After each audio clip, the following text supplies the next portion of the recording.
Shalom saudara yang terkasih di dalam Tuhan. Jumpa kembali di dalam GKM Menyapa pagi hari ini. Dan kita akan membuka firman Tuhan dari Lukas pasal 4 ayatnya yang ke-13.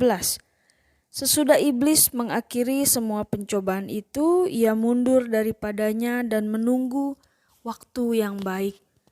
Saudara, pernahkah saudara memperhatikan kehidupan seorang prajurit atau seorang tentara? Mereka pada intinya secara prinsip seorang prajurit atau tentara harus memiliki kesiapan hati, kesiapan mental. Seorang prajurit atau tentara dilatih untuk siap sedia menghadapi apapun. Dalam hal ini mereka harus selalu siap sedia ketika musuh datang kapan saja menyerang mereka. Saudara, sebenarnya di dalam kehidupan kita pun kita bisa menarik sebuah prinsip sama seperti prajurit atau tentara, yaitu siap sedia kapanpun waktunya.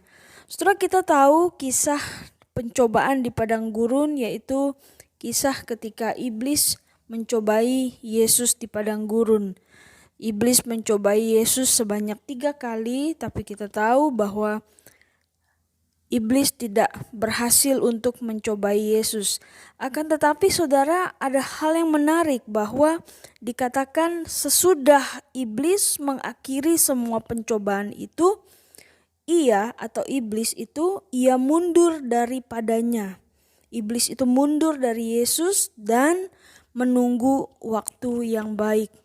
Setelah kita melihat di sini bahwa ketika iblis tidak berhasil mencobai Yesus, tetapi dikatakan bahwa iblis tetap mencari atau menunggu waktu yang baik kapan untuk membuat Yesus itu bisa jatuh di dalam pencobaan. Saudara, hal itu dengan Yesus. Bagaimana dengan diri kita, manusia yang masih hidup di dalam kedagingan? Bukankah kita perlu sekali untuk membentengi hidup kita, saudara?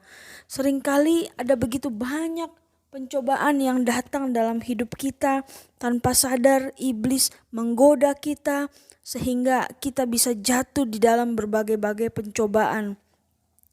Saudara, dikatakan bahwa ketika iblis selesai mengakhiri semua pencobaan itu terhadap Yesus, iblis mundur, tetapi iblis masih menunggu waktu yang baik.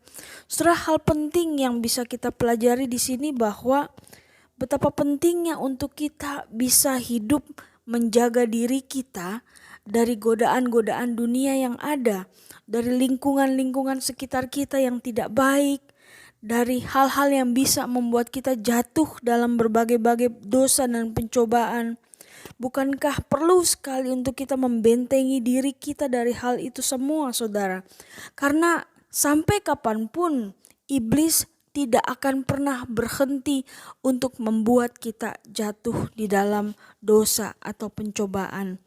Saudara, sama seperti seorang tentara yang seharusnya hidup kita pun bisa sigap, bisa siap, saudara, untuk memagari hidup kita dari jatuhnya diri kita terhadap pencobaan.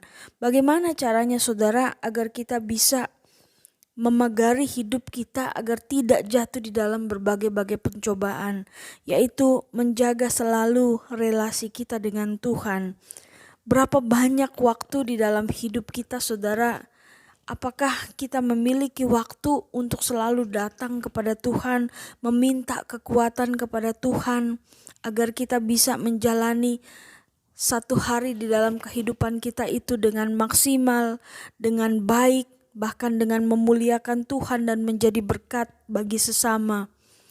Pernahkah kita setiap pagi kita datang dan meminta kekuatan dan pertolongan kepada Tuhan agar hidup kita di hari itu tidak jatuh di dalam dosa dan berbagai pencobaan? Saudara, betapa pentingnya untuk kita menjaga relasi kita dengan Tuhan, berdoa, meminta kekuatan kepada Tuhan. Dan kiranya firman ini, saudara, boleh terus menolong kita, membuka mata kita bahwa betapa pentingnya untuk kita menjaga relasi kita dengan Tuhan agar kita tidak jatuh di dalam berbagai pencobaan. Amin.